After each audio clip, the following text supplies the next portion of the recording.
ایک درزی اپنی چالاکی اور ہوشیاری میں مشہور تھا۔ کچھ لوگ ایک جگہ پر بیٹھے اس درزی کی چالاکی کے قصے ایک دوسرے کو بڑھا چڑھا کر سنا رہے تھے اور کہہ رہے تھے کہ وہ درزی تو بڑے کمال کا آدمی ہے، ہم نے اس قدر عیار اور چالاک درزی نہیں دیکھا۔ کوئی کتنا ہی ہوشیار کیوں نہ ہو اور درزی کے سامنے بیٹھ کر اپنا کپڑا کٹوائے پھر بھی اپنی چالاکی سے کام لے کر تھوڑا بہت کپڑا چوری کر ہی لیتا ہے اور کسی کو پتہ ہی نہیں چلتا۔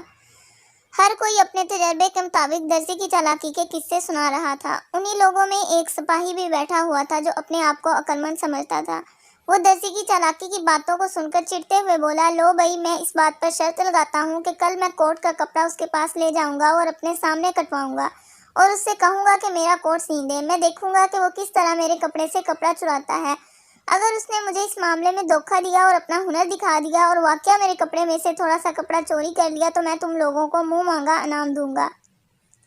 چنانچہ سپاہی خود ہی اس طرح کی شرط لگا کر اگلے دن کوٹ کا کپڑا لے کر درزی کی دکان پر پہنچا اور کہنے لگا، یہ میرا کوٹ کا کپڑا ہے، اس کا کوٹ تیار کرنا ہے، مگر بات یہ ہے کہ کپڑے کی کٹائی اسی وقت میرے سامنے کرو، کیونکہ میں نے تمہاری چالاکی اور ہوشیاری کی بڑی کہانیاں سنی ہیں، لیکن میں بھی کچھ کم نہیں ہوں، تمہارے دھوکے میں آنے والا نہیں ہوں۔ میں دیکھتا ہوں کہ تم کتنے ہوشیار اور چالاک ہو۔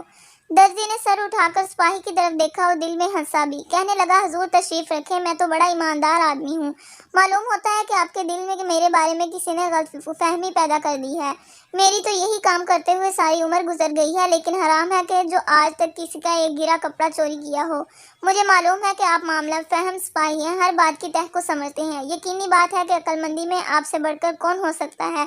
آپ کے سامنے بھلا کس کی مجال ہے کہ جو چالاکی و عیاری دکھانے کی جرت کرے۔ سپاہی درزی کی بات سن کر پھولے نہ سمایا اور دل میں بڑا خوش ہوا۔ درزی مجھ سے مات کھا گیا ہے۔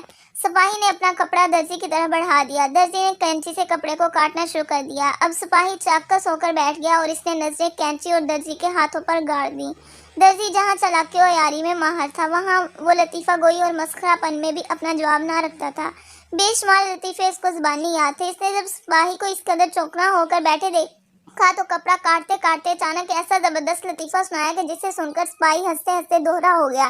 اسی ہنسی کے عالم میں اس کا سر کافی آگے کی طرف جھک گیا۔ اب سپاہی کی ہنسی رکی اور وہ دوبارہ سیدھا ہو کر بیٹھ گیا۔ اسے لطیفہ سن کر مزہ آیا اور کہنے لگا، یار ماسٹر، لطیفہ تو تم نے بڑا زبردست سنایا، ایک اور سناؤ۔ درزی کب انتظار کرنے والا تھا، اس نے جٹ سے ایک اور لطیفہ داغ دیا۔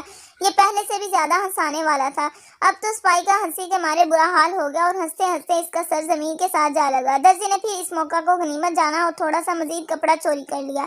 سپاہی کو پھر بھی پتہ نہ چلا۔ ہنستے ہنستے جب اس کی حالت ذرا سی سنبھلی تو سر اٹھاتے ہوئے بولا، یار ماسٹر، ایک اور لطیفہ سنا دو۔ درزی نے مسکراتے ہوئے کہا، سپاہی جی، لطیفہ تو ضرور ایک سنا دوں گا، مگر پھر تمہارا کوٹ زیادہ ہی تنگ ہو جائے گا۔